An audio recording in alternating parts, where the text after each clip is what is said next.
bene data turi kumwe muri aya masaha kubw'imbabazi z'Imana n'ubuntu bwayo. Hanyuma mboneyeho kubashimira, mwarakoze cyane guhagararana nanjye, mwarakoze kubana nanjye, mwarakoze kunshyigikira. Yari iminsi myiza ariko nanone isaba imbaraga zisumba byose. Mwarakoze kunsengera no kuntera inkunga mu buryo bufatika. Imana y'amahoro ibaho umugisha, idakiranirwa ngo yibagirwe imirimo myiza.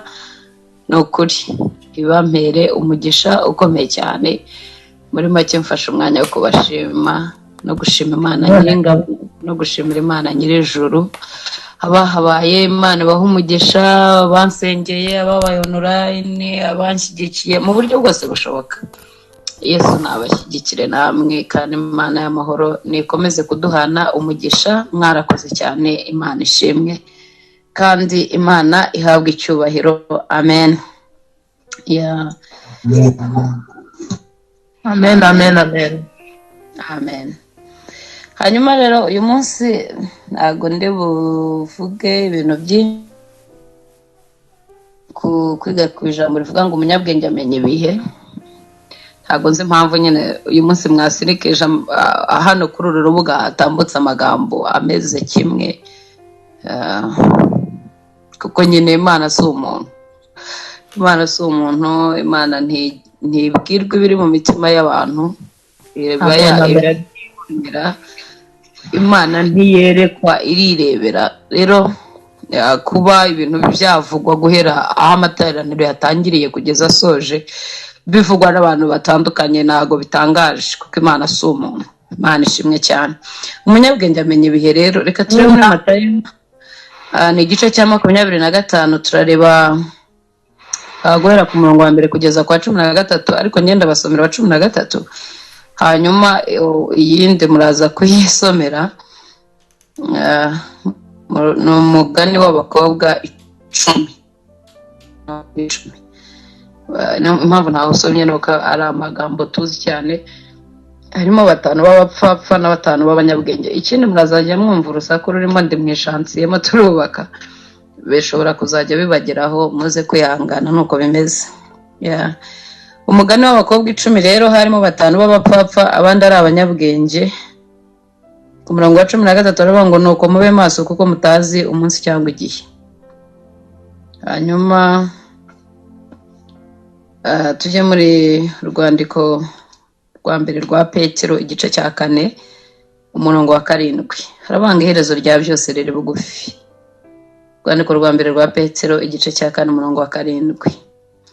Iherezo rya byose riri bugufi, nuko mugira ubwenge mwirinde bisindisha, mubone uko mugira umwete wo gusenga Imana ishimwe cyane. Ngira ngo ntagara amagambo mashya mu matwi dushaka kuba twaranayavuzeho cyangwa se warayumvise ahandi. Umunyabwenge rero azi gusoma ibihe, amenya ibihe, akamenya aho byerekera, akamenya uko bimeze. Twabanje kureba umugani w'abakobwa 10 b'abanyabwenge 5 ngo babitse amavuta. Umukora atinda disi, ngo umukora atinda, igihe bari bamutegerereje ntiyaba ari cyo gihazira, kuko ijambo ry'Imana nyine niko rivuga, yandikiwe kudogora no kutwigisha.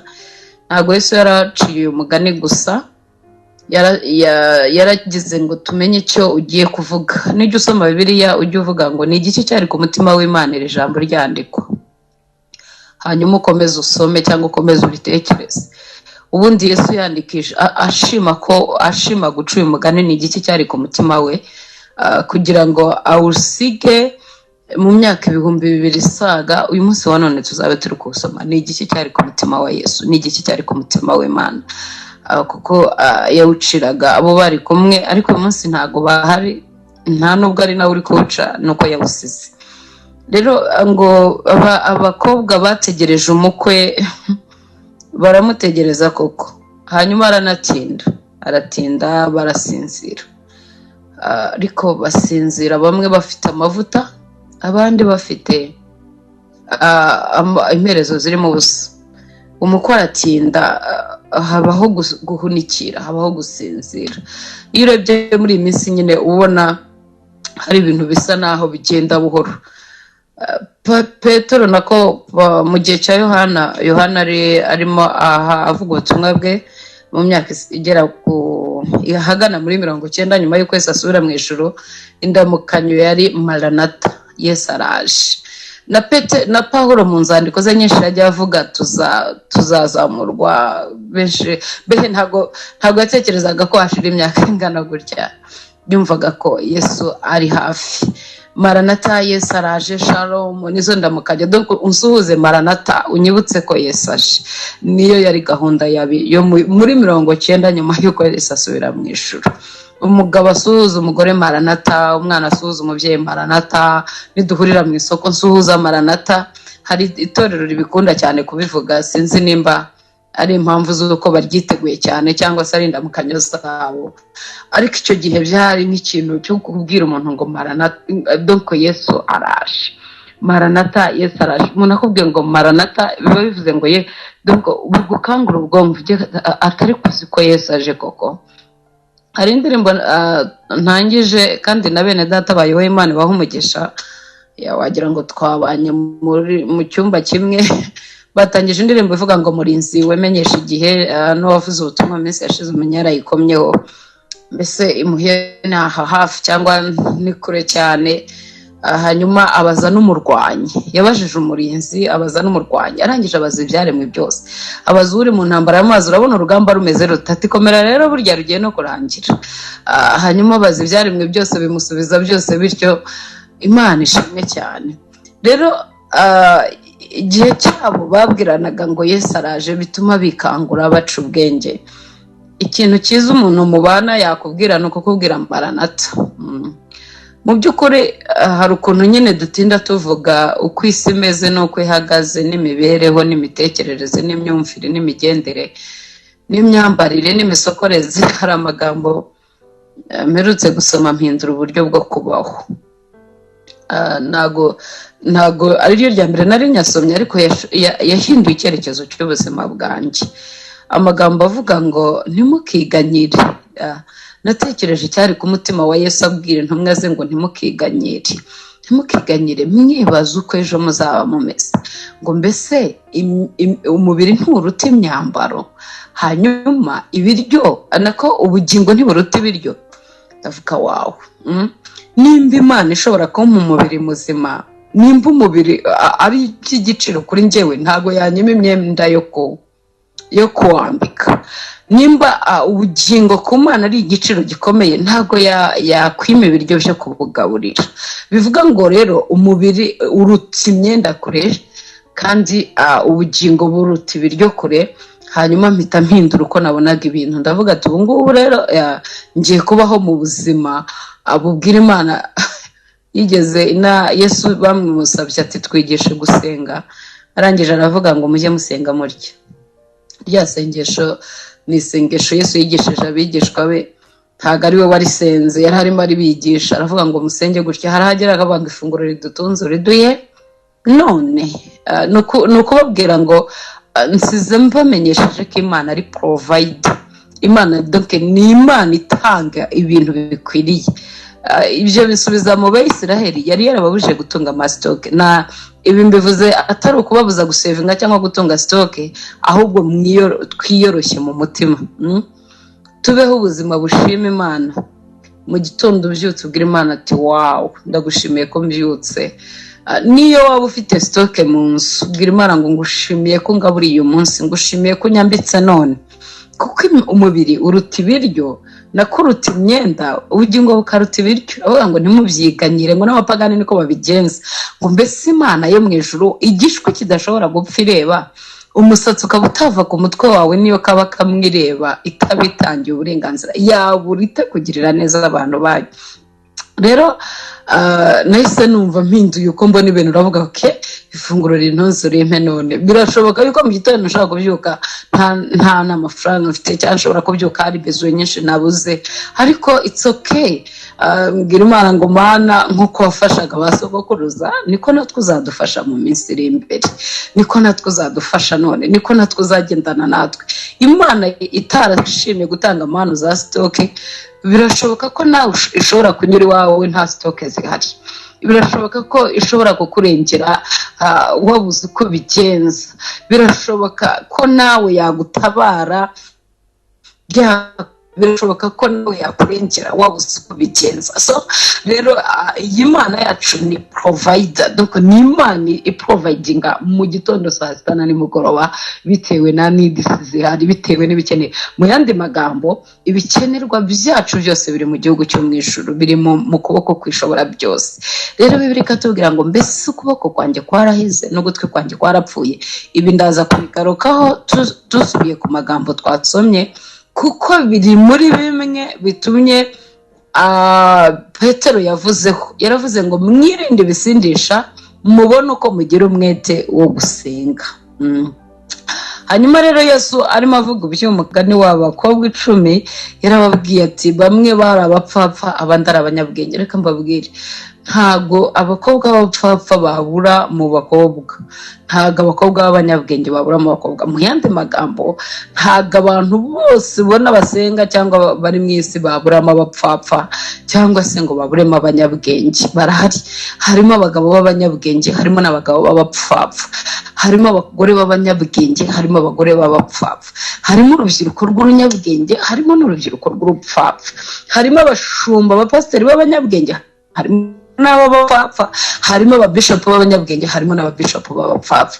Rero iyi categories zose zigira izi ntuze ebyiri, zigira abapfapfa zikagira abanyabwenge, zikagira abasinzira badafite n'amavuta, zikagira n'abandi bazi kubika amavuta mu mperezo zabo. Akavuga ati nubwo umukwe atinze, aho azazira azasanga tubasha amatabaza yacu abasha kwaka, aho azazira azasanga.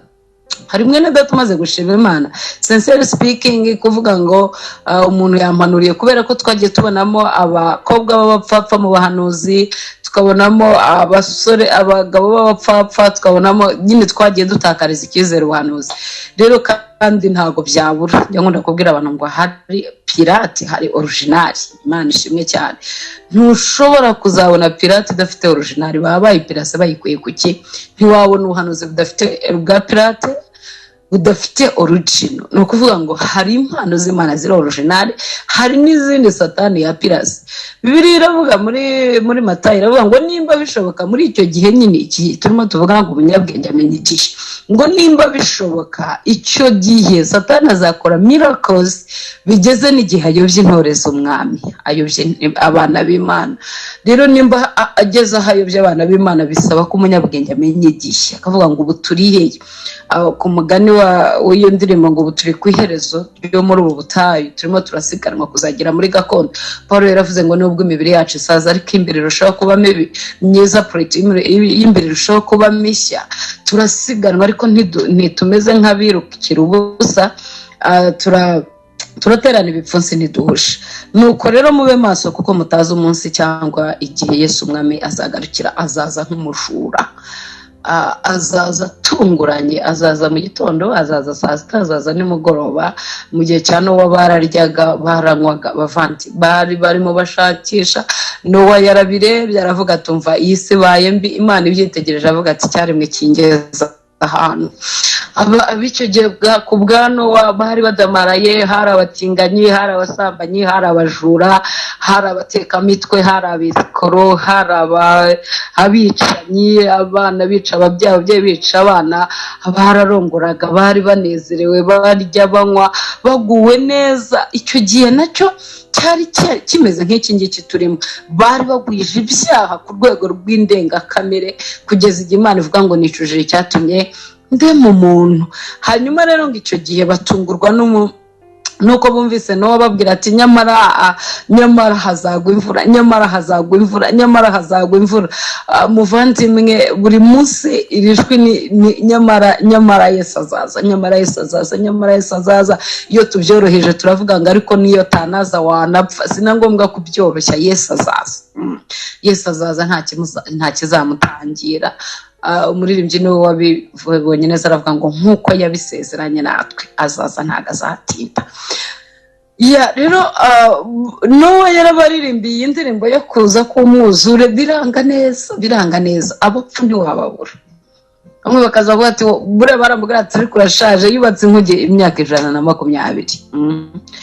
tekereza iyo myaka yose wubaka intoki, nta muntu utagufika, nta muntu utagira gute. Umuntu ashobora kuzana kumva akavuga arayizanisha nakayibamo, yageze igihe akumva ntibiryoshye akabivamo, ejo ndakaza kumva ntibigenda, ejo ndakaza kumva ntibigenda. Ariko nagira ngo mbwire mwene data turi kumwe byagenda bitagenda, waryoherwa utaryoherwa, Yesu azaza. Hanyuma rero nuko tube maso, kuko tutazi umunsi cyangwa igihe Yesu Kristo azagarukira.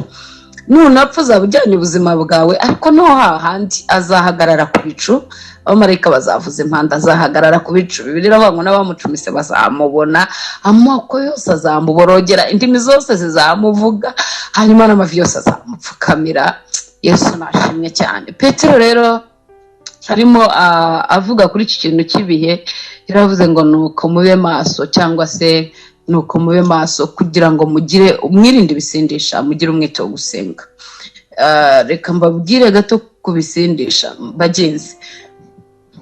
Impamvu yabuzaga gusinda, umuntu yasinze atakontrole ni ikiyobyabwenge nyine, namwe murabyumva. Yaravuze ngo iherezo rya byose riri bugufi, iherezo rya byose riri bugufi. Iherezo ry'ikintu cyose tubona mu isi, cyose na bya bindi ukunda cyane, n'ababyeyi ukunda cyane, n'umugabo ukunda cyane, n'umugore wihebeye, n'umwana ukunda cyane, n'inshuti ukunda cyane, n'ifaranga ryawe wikundira cyane, n'akazi ukunda cyane, bya bindi byose ukunda cyane. Petero we yanditse neza, aravuga ngo iherezo rya byose riri bugufi. Nibyo uhirimbanira ukunda cyane, nibyo nkunda cyane. Nanjye hari ibyo ndaba nkavuga nti ibi ndabikunze, ya amatayito dufite waba ukunda cyane, imiryango ikomeye waba ufite waba ukunda cyane, yewe na bya bindi wanga cyane. Noneho ibyo udashima, ibyo udakunda, imibabaro wayemo, reka mbabwire, mu gihe cya Nowa harimo abababaye, harimo abarwayi, harimo abarushye, harimo n'abakene, harimo n'abasuzuguritse, harimo abari mu bitaro, harimo abarwaye indwara zidakira, harimo n'abakansa, n'abadiyabete, n'abafite indwara nyinshi zitandukanye. Ariko ntibyabujije umwuzure kuza. Rero Bibiliya yatubwiye ngo iherezo rya byose riri bugufi, iherezo rya byose riri bugufi. Icyo ari cyo cyose ureba mu isi hejuru, iherezo ryacyo riri bugufi, riri bugufi. Uko wabishaka kose, uko wabihendahenda kose, iherezo ryabyo riri bugufi. Hanyuma rero birakavuga ngo nuko mugira ubwenge, mugira ubwenge bwawe. Twavugaga twabonye abakobwa 10 bari bafite ubwenge, babika abatuma amatabaza yabo adashobora kubura kwaka. Niyo wagira ute amatabaza y'umunyabwenge araka, no mu gihe kitari cyo kwaka itabaza ry'umunyabwenge riraka, no mu gihe kibi itabaza ry'umunyabwenge riraka. Birambwira ngo hahirwa umuntu udahagarara mu migambi y'ababi ntiyicarane n'abakobanyi. Aravuga ngo icyo azakora cyose kizamubera cyiza, ngo ababi ntibamera batyo. Imana ishimwe cyane. Ngo kuko ngo wameze nk'igiti cyatewe hafi y'umugezi, cyera imbuto mu gihe cyacyo, amatabaza ibibabi byacyo ntibijya byuma. No mu gihe kitari cyo kwera, igiti cyatewe hafi y'umugezi kirera. No mu gihe kibi cyane bo barera, ntibatinya umwaka ngo wacanyemo izuba wagizemo amapfa. Ibi imbuto zabo zihoraho. Rero abanyabwenge ku isi yose barahari. Mu Rwanda barahari, Afurika irabafite, Uburayi burabafite, Amerika irabafite, Oceania irabafite, Aziya irabafite. Ibihugu byose harimo umunyabwenge, niyo yaba umwe, ariko harimo wa wundi uhorana itabaza ririmo amavuta. Amatorero murimo mureba afite kwizera Kristo nk'umwami n'umukiza, afite abanyabwenge, niyo yaba umwe. Aravuga ngo oya, itabaza ryanjye rizahoramo amavuta. Abantu rero bahorana amatabaza arimo amavuta ntago basinda. Iyo wasinze amavuta arashira ntubimenye. Iyo wasinze gusenga birashira. Iyo wasinze ijambo ry'Imana rirakamuka muri wowe.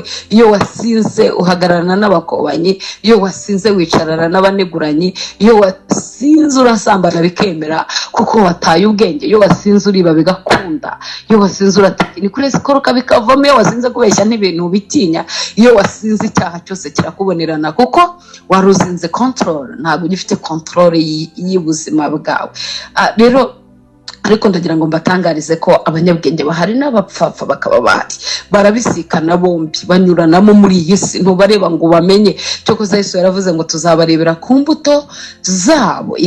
Urareba umuntu ukavuga ati mva uyu yanyoye nyinshi kabisa, ari ureba umukozi w'Imana ukavuga ati uyu yasinze kera bajya bavuga ngo nizaguyemo imbeba, sinizaguyemo imbeba uburyo bazisinda zikabaderanja, sinzi ikibazo ziba zifite, ariko ushobora kureba umukozi w'Imana bati munukuri wari umuntu uvuga ko donc witwa izina rya Kristo. Reka mvuge kuri population y'abajya mu ijuru gusa bemeye so nk'umwami, urebamo abasinzi ukababona, ntushobora kuyoberwa umuntu wasinze, ntushobora kuyoberwa umuntu wasinze niyo yabihisha, niyo yagira ate. Bavandimwe, nta muntu wayobewe ko wasinze.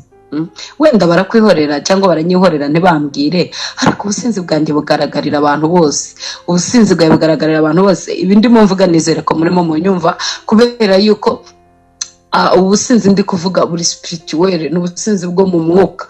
Rero kandi ikibazo cy'ubusinzi bwo mu mwuka ntubusindira mu mwuka, kuko ngo bibe birarangiye uba wasindishijwe n'ibiri fiziki.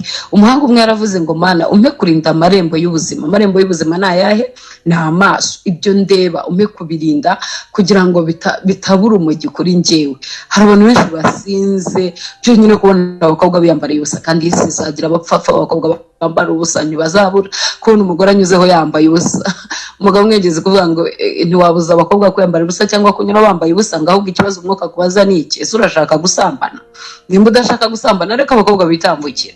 Nimba ukebutse ukamubona wigumayo, wikomeza ureba, reka umuntu agende, wimusinda. Nimba udashaka gusambana, nimba ushaka gusambana kandi n'icyaha cyane, uko Yesu yigeze kuvuga ngo kuba umuntu yahuje umubiri n'umubiri undi ntago bitangaje, ahubwo n'ababyifuje bageze ku rwego rwo kwifuza ubusambanyi baba basambanye. Rero ikibazo kiba kivuga ngo mbese ukeneye gusambana. Rero ibisindisha biri hirya, biri hafi na hafi. Niyo mpamvu uwo mugabo yavuze ati urinde amaso y'umutima wanjye, cyangwa se urinde amarembo y'ubuzima bwanjye kugira ngo mbashe kwirinda. Imana iturindira amaso, turindira ibyo tubona biradusindisha. Abavandi, ubona ibinyuzeho ukavuga ugasinda, ubona ibigenda ugasinda, ubona ibyo abantu bambaye ugasinda, ubona ibyo abantu batekereza ugasinda, ibintu byose mbese bikagutesha control y'ubuzima. Uko niko amavuta arimo ameneka, uko niko amavuta arimo ameneka. Amavuta namara gushira mu itabaza ntabwo uzaricana ngo ryake. Ushobora kubyuka mu gitondo ukageza nimugoroba utabasha gucana itabaza ryawe kandi wabyukanye amavuta. Hano mubyukira muri niba turuka byuka winginga Imana, ukabyuka usenga, ukabyuka utabaza Imana, Imana ikaguha ku mavuta, Imana ikaguha ku mwuka wera. Ariko isi wiriwemo, umujyi wiriwemo wonyine, irembo ry'amaso rikayamena yose agashira. Petero akajya inama nziza akavuga ngo mwirinde, mugira ubwenge. Kugira ubwenge ni iki se? Ni ukureba ikiyobyabwenge ukavuga ngo iyi ntabwo ari kariyeri yanjye. Wizajizana nimwe mbwira Satani ni primitive rero watekerezaga kwa kundi ntakiriho, already yarangije gupfa. Ko Paul yaratubwiye ngo napfanye na Kristo nzukana nawe sinkiriho, ahubwo Kristo uri muri njyewe niwe uriho. Kristo wiri ureba abakobwa rero ntabaho, Kristo wiri ureba amaguru y'abagore ntabaho, Kristo wiri utukana ntabaho, Kristo wiri urwanya umujinya uwo ntabaho, Kristo wiri urwanya uburakari Imana ishobora byose. Kristo uwo ntabaho, ntiyigeze abaho. Ubwo waba waramusize mu gituro ukazuka wenyine. Kandi ibyo ndimo nkubwira nanjye nibyo ndimo kwibwira. Nkeneye ijuru nk'uko nawe urikeneye. Ndimo ndashaka nk'uko umuntu ashaka urushinge yataye mu byatsi. Ndatekereza ko nawe uri muri higa, ndarishakisha. Ni nk'ukabakaba. Imana yaratwishe kujya tuyishake nk'abakabakaba. Ndimo ndayishakisha. Dawidi niwe wanditse aravuga ngo nk'uko imparaka ziguye umwuma niko nanjye ndi kwahagizwa n'inyota. Mfite inyota nyinshi, ndimo ndashaka umukunzi wanjye. Mbese niko nawe urimo umushaka ndizeye, niko nawe umukeneye. Mbese Kristo uba muri ibyo we waba waramusize mu gituro, nanjye naba naramusize mu gituro. Harimo igihe ndeba ikintu nkavuga ati mva Yesu aho ngusize mu gituro ninjye uzutse kabisa, umenya tutazanye. Niko ubuzima buba bumeze. Kristo tekinika amafatire ntabaho, Kristo wiba ntabaho, Kristo w'ubwoba ntabaho, Kristo donc ndi kuvuga mu cyimbo ko Bibiliya yatubwiye ngo Kristo ariho mu cyimbo cyanjye. Kristo ureba ibyenda kuba gasara uwo ntago ari we, ahubwo waje wenyine wamusize we. Ntago waretse azuka ku bwawe, ahubwo wavuze ati burimo mu gituro njyewe kambe ngiye mbanze nkora ibishoboka, n'ingaruka turaza kusubira. rero iryo rembo ry'amaso nyine rirakwinjiriza ubusinzi ukabwirirwana. Amarembo y'amatwi arakwinjiriza bagenzi, amakuru mabi araryoha biraryoha, uba wumva ari wowe uhuriyeho. Rero iyo urimo wumva bavuga Primitive, ukumva bavuga bene data, ukumva bavuga Marite, ukumva bavuga Bishop, ukumva bavuga Israel, ukumva bavuga Christophe, ni ibintu biryoshye amatwi yawe arabyumva.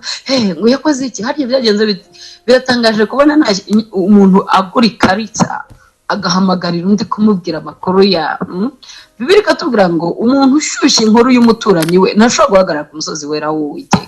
Yaravuze ngo ibyo murabikora nkabihora mukibwira ko mpanywe nawe, kandi ibyo ndimo nkubwira nakubwira ati nanjye nibyo ndi kwibwira. Ukagura ikarita ugiye gushyushya inkuru y'umuturanyi wawe, ugiye gufata kanseri ukayiha Primitive, ubundi wayigumaniye ko yari kanseri, kuko akumbwira ko runaka ari mubi ni kanseri y'ubwonko urimo kuma. Kandi wajya kuvuga kandi ndabikubikije ntubivuge, ibyo byakunaniye kubibika kucyo ubinzanira iwanjye. Urabona ari njye afite stock yo kubika amakansa y'amagambo, urabona runaka ari afite stock, umuntu akaba ari Burayi agahamagara muri Afrika azanye stock y'amagambo. Ko stock nibura se nagafuka ko umuceri umuzaniye ni isukari irimo mu bwatsi muri iminsi wagize ibibazo byinshi, reka ngufashe. Ni umutungo urimo umuzanira. Hano harimo abashima Imana za school fees z'abana, nibura se umwejeje school fees z'abana urimo uramubwira urabizi mwene data duturanye muri Afrika shani mubi buriya ntago bizi.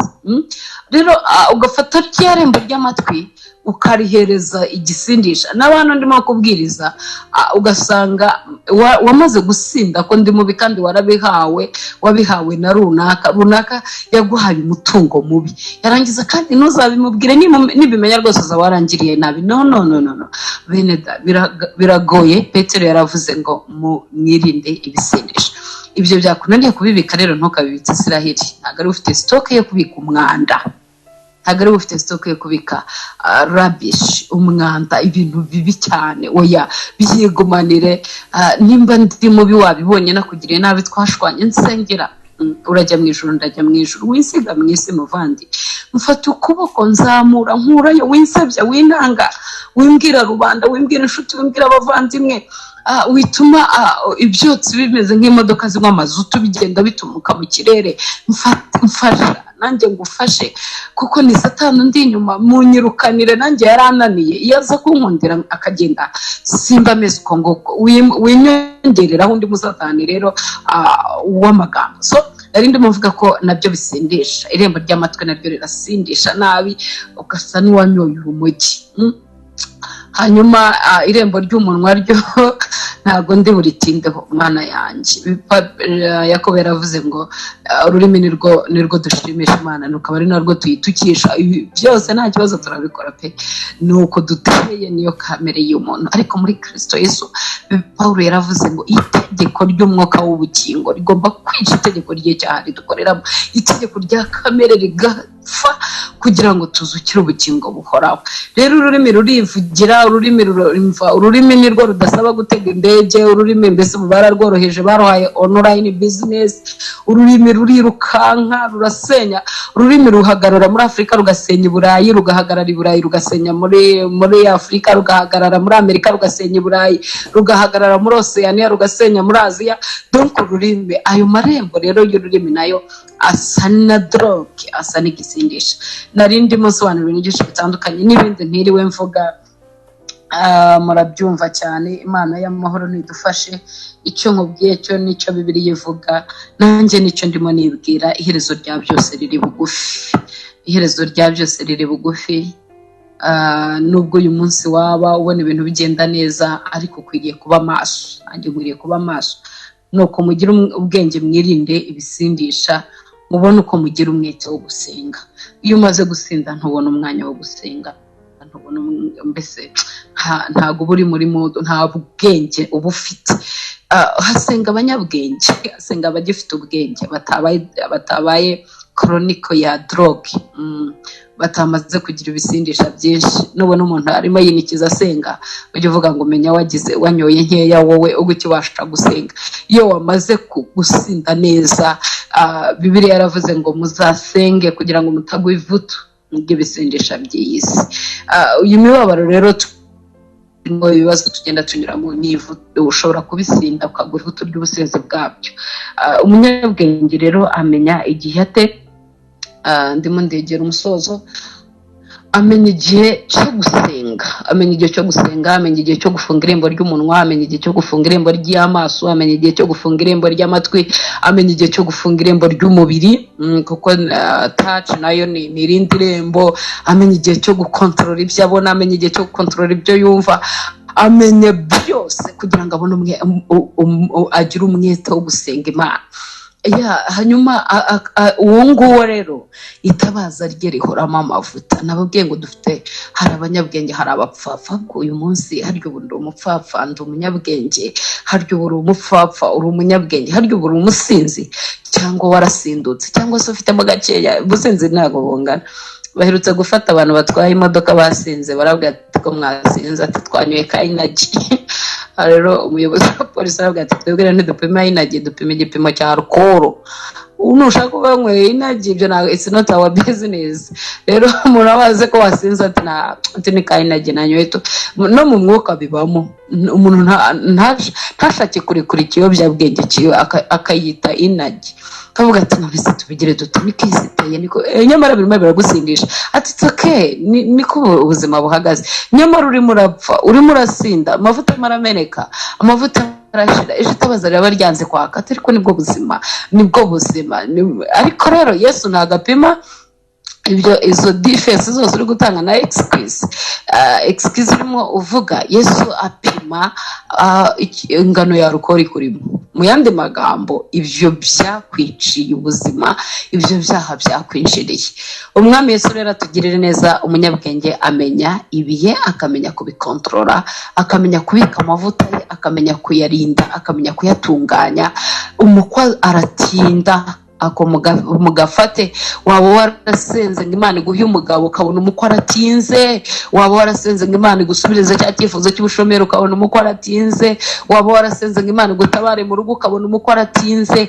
Waba warasenze ngo Imana ikugire neza umwana wawe urwaye akira, ukabona umukwe aratinze. Waba warasenze kugira ngo Imana igufashe mu kintu runaka, kubakira inzu yo kubamo, ukabona umukwe aratinze.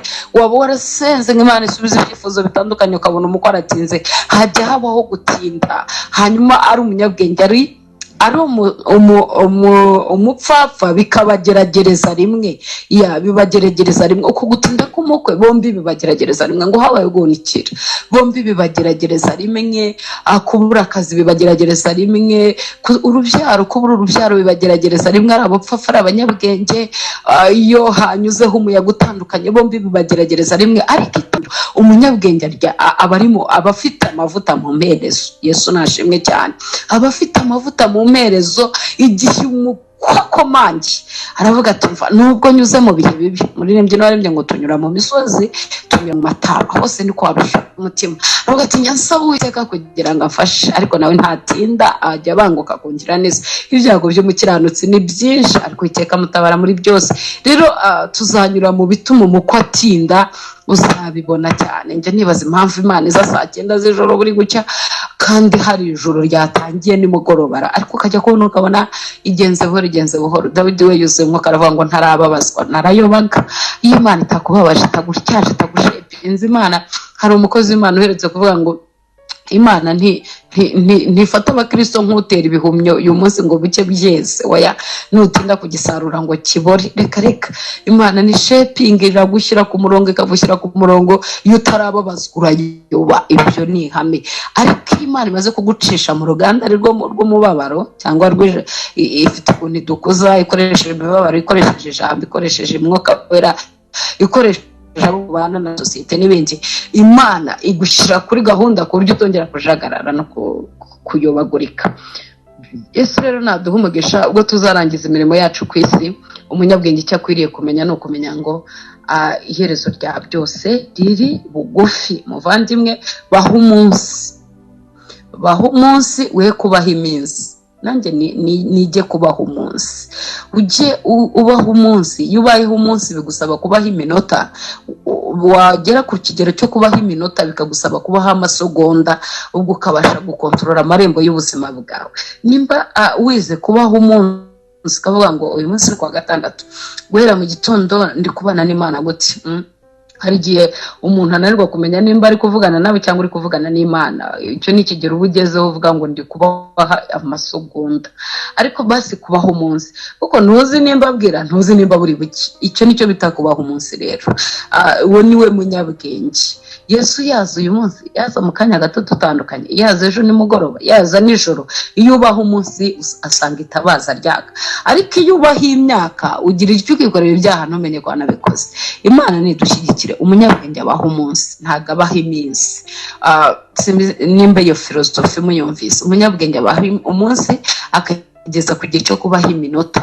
Buri munota akaba ari gukontorora amavuta yiwe nimba hari ikiri kuyamena. Buri munota, iminota 60 igize isaha, nako nari nsimbutse amasaha. Iyo umaze kumenya kubaho umunsi ugera ku gihe cyo kubaho amasaha. Buri saha ukaba uri gukontorora ni igiki kimeneye amavuta, ni iki kiri gutuma itabaza ryanjye ritaka, ukongera ugashyiramo amavuta, kuko amavuta ni umwuka wera, amavuta ni muri Yesu, kandi muri Yesu byose birashoboka. Uru rugendo rero wabona rugoye, ariko ubuntu bwa Yesu budukoreramo burabyoroshye cyane. Kubyoroshya si ikindi, ntago twahawe ubuntu ngo dukomeze gukora ibyaha ubuntu busange ntibikabeho. Ntago ubuntu ni ikintu gikomeye cyane, kirahenze. Paulo niwe wavuze ngo dukoresha imibiri yacu buritwa. Wemera no gushyira umubiri wawe mu kaga kugira ngo urinde icyo umwami Imana yakorageje, ntazagire ugutwara agakiza kawe. Rero iyo umaze kumenyera kubaho isaha, uravuga ati ubu none ngeze ku rwego rwo kubaho umunota. Buri munota ukajya wibaza ngo hari ikibazo mfitanye na data, mbese nk'ubu impande ivuze ntayumva. Ukageza igihe umenyera kubaho amasegonda. Yesu nabafashe rero, reka dusenga Imana. Imana ishobora byose, data wa twese uri mu ijuru, uri umwami mwiza urakiranuka.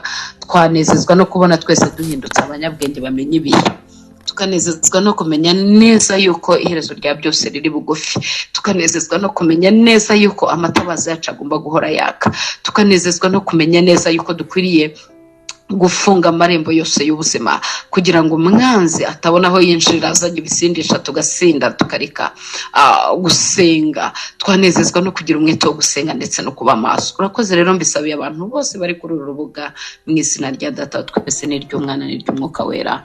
Amen.